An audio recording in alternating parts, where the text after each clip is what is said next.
एक गांव में केशव नाम का एक आदमी रहता था। उसके माता पिता बहुत अमीर थे, अतः उसे पैसे की कोई कमी नहीं थी।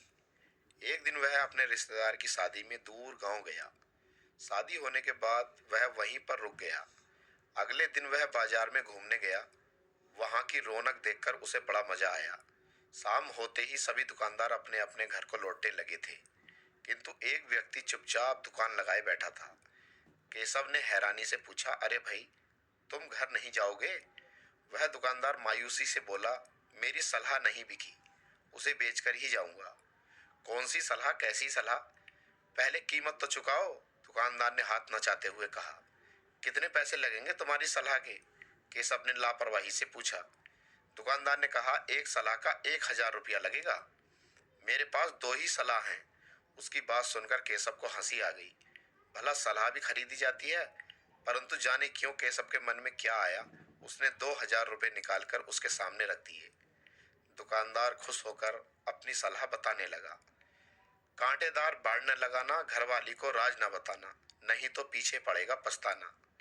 केशव ने उसकी सलाह याद कर ली। घर पहुंचा तो पत्नी दरवाजे पर खड़ी मिली। बाग का माली भी वहीं था। वह माली से दरवाजे के ऊपर बाड़ लगवा रही थी। केशव को नई नई सलाह याद थी। उसने पत्नी को वह बाड़ लगाने से मना किया। 2,000 रुपये वाली बात भी बताई। उस बात पर उसकी पत्नी खिलखिलाकर हंस दी और कहने लगी कि मान गए आपको, कोई भी मूर्ख बनाकर चला जाता है। अरे, इतने रुपए पानी में बहा आए, मेरे लिए जेवर बनवा देते। केशव चुपचाप भीतर आ गया। उसे अपनी गलती पर क्रोध आ रहा था। ठीक ही तो कहा पत्नी ने, 2,000 रुपये गवा दिए। उस रात केशव को सोते सोते विचार आया, क्यों ना इन सलाहों को आजमाया जाए। उसने एक जानवर के बच्चे का सिर काटकर जंगल में छिपा दिया। फिर खून से सना चाकू पत्नी को दिखाकर बोला, सुनो, मुझसे एक आदमी का खून हो गया है। तुम किसी से कहना मत, वरना आफत आ जाएगी। केशव की पत्नी के पेट में बात बचना आसान न था। वह मटका लेकर पनघट पर जा पहुंची। वहां वह अपने पति की बहादुरी की डींगे हाँकने लगी।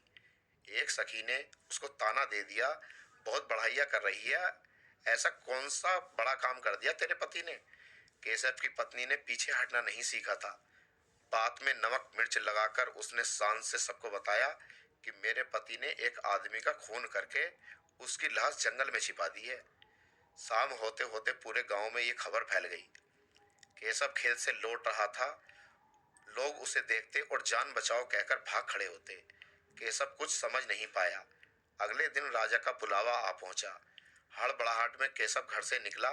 दरवाजे की कटीली बाड़ में उसके सिर की पगड़ी गिर गई। केशव उसे बिना पहने ही चल दिया।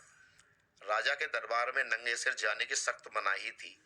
केशव को देख राजा गुस्से से भर उठा। तब केशव को याद आई वह सलाह, कांटेदार बाड़ न लगाना। फिर राजा ने उससे गरज कर पूछा, तुमने एक आदमी का खून किया है? केशव ने हकलाते हुए उत्तर दिया, जी मैं नहीं। क्या क्या मैं लगा रखी है? खुद तुम्हारी पत्नी उस खून की गवाह है।